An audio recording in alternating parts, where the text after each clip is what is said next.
Hi ಎಲ್ರು ಹೇಗಿದ್ದೀರಾ? ಲಂಬಾಣಿ ಅಡುಗೆ ಮನೆಗೆ ನಿಮ್ಮೆಲ್ರಿಗೂ ಸ್ವಾಗತ. ಇವತ್ತಿನ ರೆಸಿಪಿಯಲ್ಲಿ ನಾವು ಪುರಿ ಜೊತೆಗೆ ಸಾಗು ಮಾಡೋದು ಹೇಗಂತ ಮನೆಯಲ್ಲೇ ಸಿಂಪಲ್ಲಾಗಿ ತೋರಿಸ್ಕೊಡ್ತಾ ಇದ್ದೀವಿ. ಅದಕ್ಕಿಂತ ಮುಂಚೆ ಇನ್ಯಾರು ನಮ್ಮ ಚಾನಲ್ಗೆ ಸಬ್ಸ್ಕ್ರೈಬ್ ಮಾಡ್ಕೊಂಡಿಲ್ಲ, ಪ್ಲೀಸ್ ಸಬ್ಸ್ಕ್ರೈಬ್ ಮಾಡ್ಕೊಳ್ಳಿ ಅಂತ ಹೇಳ್ತಾ ಬನ್ನಿ ನೋಡ್ಕೊಂಬರೋಣ. ಇಲ್ಲಿ ಮೊದಲಿಗೆ ಒಂದು ಅರ್ಧ ಹೋಳಷ್ಟು ತೆಂಗಿನಕಾಯಿ ತೊಗೊಂಡಿದ್ದೀವಿ, ಹಸಿ ತೆಂಗಿನಕಾಯಿ. ಅದಕ್ಕೆ ಬೆಳ್ಳುಳ್ಳಿ, ಶುಂಠಿ, ನಂತರ 2ರಿಂದ 3 ಹಸಿಮೆಣ್ಸಿನ್ಕಾಯನ್ನ ಆ್ಯಡ್ ಮಾಡ್ಕೋಬೇಕು. ನಂತರ ಕೊತ್ತಂಬರಿ ಸೊಪ್ಪು, ನಂತರ ಇದಕ್ಕೆ 5ರಿಂದ 6 ಗೋಡಂಬಿನ ಆ್ಯಡ್ ಮಾಡ್ಕೋಬೇಕಾಗುತ್ತೆ. ಆ್ಯಡ್ ಮಾಡ್ಕೊಂಡಿದ್ಮೇಲೆ ಚಕ್ಕೆ, ಲವಂಗ, ಏಲಕ್ಕಿನ ತೊಗೋಬೇಕಾಗುತ್ತೆ ಮಸಾಲೆ. ನಂತರ ಇಲ್ಲಿ ನಾವು ಫೈನಾಗಿ ಪೇಸ್ಟ್ ಮಾಡಿಕೊಂಡು ಸೈಡಿಗೆ ಇಟ್ಕೊಂಬಿಡೋಣ. ಇದನ್ನು ನೋಡಿ, ಈ ಥರ ಪೇಸ್ಟ್ ಆಗಬೇಕು. ಒಂದು ಕುಕ್ಕರಲ್ಲಿ 3ರಿಂದ 4 ಟೇಬಲ್ ಸ್ಪೂನಷ್ಟು ಆಯಿಲನ್ನು ಹಾಕ್ಕೊಳ್ಳೋಣ. ಅದು ಬಿಸಿಯಾಗಿದ್ದ ನಂತರ ಸ್ವಲ್ಪ ಜೀರಿಗೆ, ನಂತರ ಸಣ್ಣದಾಗಿ ಹೆಚ್ಚಿರುವಂಥ ಈರುಳ್ಳಿ ಜೊತೆಗೆ ಕರಿಬೇವಿನ ಸೊಪ್ಪು ಆ್ಯಡ್ ಮಾಡ್ಕೋಬೇಕಾಗುತ್ತೆ. ಚೆನ್ನಾಗಿ ಇವಾಗ ಫ್ರೈ ಮಾಡ್ಕೊಳ್ಳೋಣ. 1 ನಿಮಿಷ ಫ್ರೈ ಆಗಿದ್ಮೇಲೆ ಈಗ ನಾವು ಸೈಡಿಗೆ ತರಕಾರಿಗಳನ್ನು ತೊಗೊಂಡಿದ್ದೀವಿ. ಕ್ಯಾರೆಟ್, ಆಲೂಗಡ್ಡೆ, ನಂತರ ಬೀನ್ಸ್, ಬಟಾಣಿನ ತೊಗೊಂಡಿದ್ದೀವಿ. ನೀವು ಬೇಕಾದರೆ ಯಾವ ತರಕಾರಿ ಬೇಕಾದರೂ ಬಳಸ್ಕೋಬೋದು. ನೀವು ಫ್ರೈ ಆಗಿರೋ ಆಯಿಲಿಗೆ ಇದನ್ನು ತರಕಾರಿಗಳನ್ನು ಆ್ಯಡ್ ಮಾಡ್ಕೋಬೇಕು.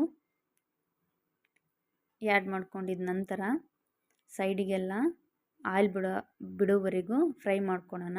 ಫ್ರೈ ಮಾಡ್ಕೊಂಡಿದ್ಮೇಲೆ ಇದಕ್ಕೆ ಮಸಾಲೆನ ಆ್ಯಡ್ ಮಾಡ್ಕೋಬೇಕಾಗುತ್ತೆ. ಅರ್ಧ ಟೇಬಲ್ ಸ್ಪೂನಷ್ಟು ಖಾರದ ಪುಡಿ, ಅರಿಶಿನದ ಪುಡಿ, ನಂತರ ಗರಂ ಮಸಾಲ. ಖಾರದ ಪುಡಿ ನೋಡಿ ಬೇಕಾದರೆ ಹಾಕ್ಕೊಳ್ಳಿ, ಯಾಕಂದರೆ ನಾವು ಹಸಿಮೆಣ್ಸಿನ್ಕಾಯಿ ಸೇರಿಸ್ಕೊಂಡಿರ್ತೀವಲ್ಲ, ಖಾರ ಜಾಸ್ತಿ ಆಗುತ್ತೆ. ನಂತರ ನಾವೇನು ರುಬ್ಬಿ ಇಟ್ಟಿದ್ವಲ್ಲ ಆ ಮಿಶ್ರಣನ ಆ್ಯಡ್ ಮಾಡ್ಕೋಬೇಕು.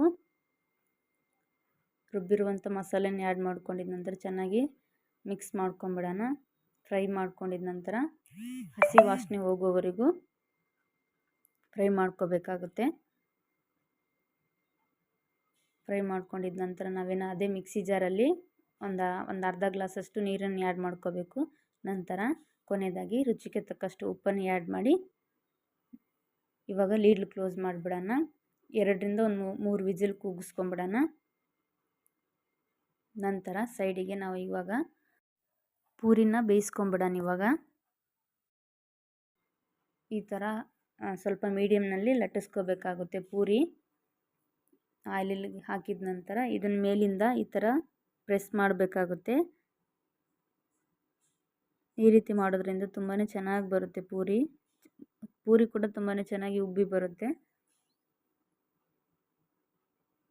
ಹೈ ಫ್ಲೇಮ್ನಲ್ಲಿ ಪೂರಿ ಮಾಡ್ಕೋಬೇಕಾಗುತ್ತೆ, ಇಲ್ಲಾಂದರೆ ಪೂರಿ ಮೃದುವಾಗಿ ಬರೋದಿಲ್ಲ. ಹಾಗಾಗಿ ಇಲ್ಲಿ ಪೂರಿ ಸಾಗು ರೆಡಿಯಾಗಿದೆ ನೋಡಿ. ತುಂಬಾ ಚೆನ್ನಾಗಿರುತ್ತೆ ವೆಜಿಟೇಬಲ್ ಪೂರಿ ಸಾಗು. ಮನೆಯಲ್ಲೇ ಈಸಿಯಾಗಿ ನೀವು ಕೂಡ ಮನೆಯಲ್ಲಿ ಟ್ರೈ ಮಾಡ್ಬೋದು. ಬಿಸಿ ಬಿಸಿ ಪೂರಿ ಜೊತೆಗೆ ಸಾಗು ಕೂಡ ರುಚಿಯಾಗಿರುತ್ತೆ. ನೋಡಿ, ರೆಡಿಯಾಗಿದೆ. ಬಿಸಿ ಬಿಸಿ ಸಾಗು ಜೊತೆಗೆ ಪೂರಿ ಕೂಡ ರೆಡಿಯಾಗಿದೆ. ತುಂಬಾ ಚೆನ್ನಾಗಿ ಮೃದುವಾಗಿ ಬಂದಿದೆ.